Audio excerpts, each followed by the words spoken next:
Allah is so merciful. We'll give you back the microphone. For me, you shouldn't have. I mean, really, you shouldn't have. Exactly. Okay, well, let's start now with time with question and answer. The Sheikh will read the question, and he will have a bunch of questions.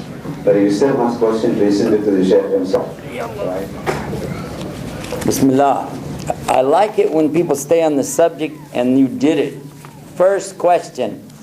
You mentioned many of the beauties of Islam, but what's the ultimate beauty of Islam? The ultimate beauty of Islam. Who can tell me? Have you figured it out? What's the ultimate beauty of Islam? Huh? I'll give you a clue. Years ago, a friend of mine and I were sitting there playing chess. And while we were playing, it takes me a long time to move, and it doesn't take him any time because he was really good and I was really bad.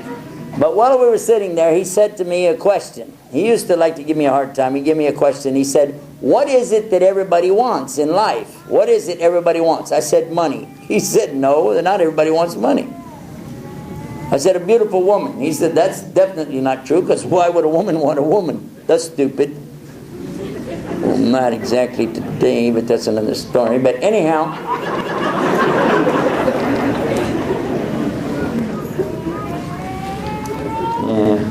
the ultimate answer that he gave me is the same answer that we got for this. He said that every human being wants one thing, the same thing, peace. And Islam gives you that. And it's in the word Islam. Salam is in it, and you get it. But only if you do what Allah wants you to do. Surrender, submission, obedience, sincerity with Allah, and you get peace. And that's the ultimate.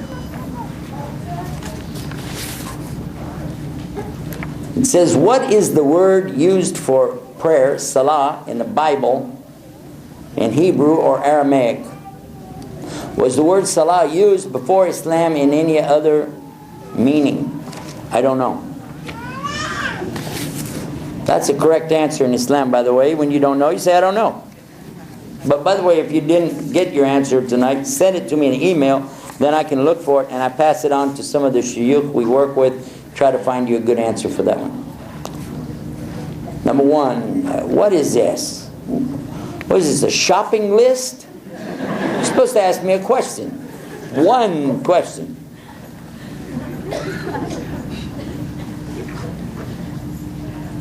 How do we prioritize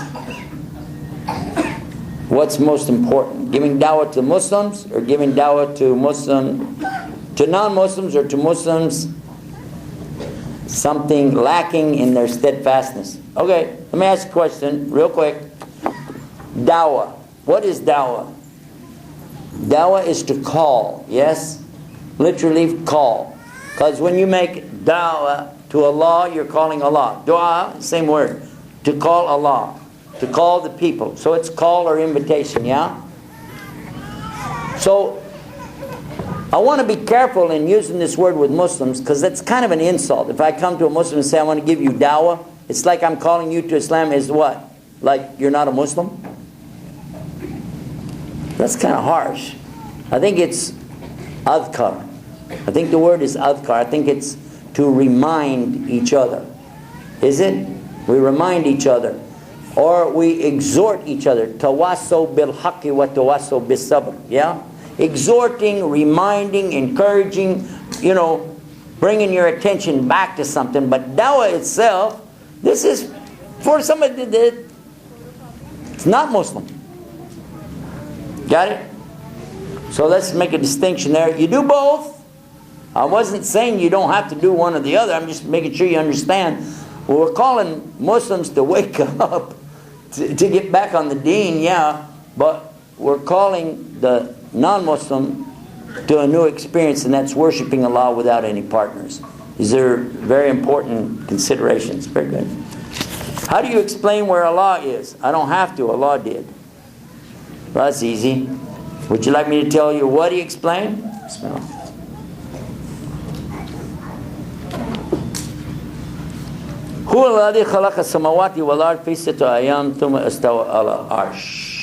Allah said in that expression, there's many times in the Quran different wording, but the essence of it is that Allah says He's the one who created the heavens and earth in 6 periods of time called Yom. It's the same word in Hebrew as it is in Arabic. So it is the same. And they said it means periods of time. That's Hebrew. They said it. That's what we have too. So you don't have to think, wow, 24 hours. No.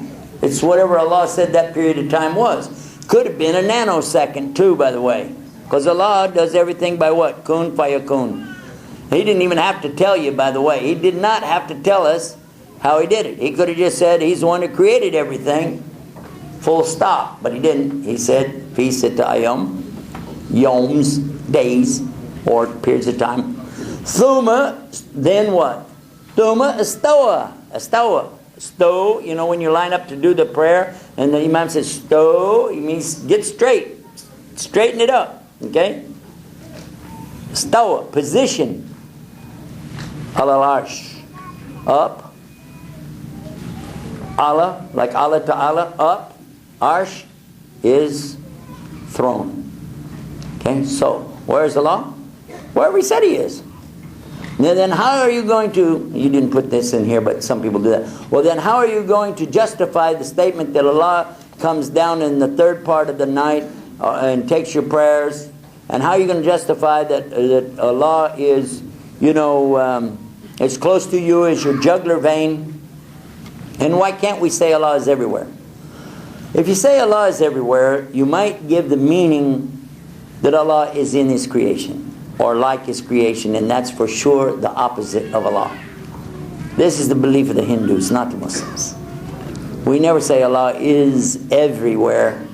His hearing and seeing, yes, but not Allah Himself, because if you said Allah is this and Allah is that and that's Allah and this, it's like, yeah, come on, man, please, don't do that, don't go there. It's not what we believe. So just so you know, لَيْسَ كَمِثْلِهِ شَيْءٍ وَهُوَ السَّمِيعُ الْبَصِيرُ. That's from the Quran, that there isn't anything like unto Allah. He is all hearing and all seeing. Here's another one. Bismillah ar-Rahman ar-Rahim. Nice handwriting. I was asleep during your lecture. I wish I was too. Doesn't say that. Exactly. He's thanking me for giving them a chance. They hadn't been able to sleep for weeks. This is the first chance to do that. Thank you. Very nice. If you want to sleep more, just go to my website, watchislam.com. It's not addictive. It's not habit forming. It doesn't cost any money. It's very nice. Turn it on and go. Okay. Actually, it says, I misread it. I was asked by a non-Muslim one time why Muslim men are allowed to have 4 wives while a Muslim woman is not allowed to have more than 1 husband. And I couldn't answer. I cannot believe you sent me this. I love that question. That's one of my favorite questions. I love it. Because it really happened to me. It was asked to me this way though. A woman comes out. I'm in a university giving a talk. Lady comes walking up. Just, I don't know where she came from. She just walked up. Big lady, you know what I'm saying? You look like this. I want to know one thing. How come you Muslims can have 4 wives and a woman can only have 1 husband? I said, excuse me, ma'am, are you married? She said, yes. Why? I said, well, just imagine your husband for a second. She said, why? I said, no, come on, just help me here. Just like close your eyes and think for a minute. Here's your husband, he just came home from work, doing what he normally does when he gets home, does this, does so and so. Just imagine that. Okay, why? I said, would you like to have another one just like him? No way. I said, what do you want for?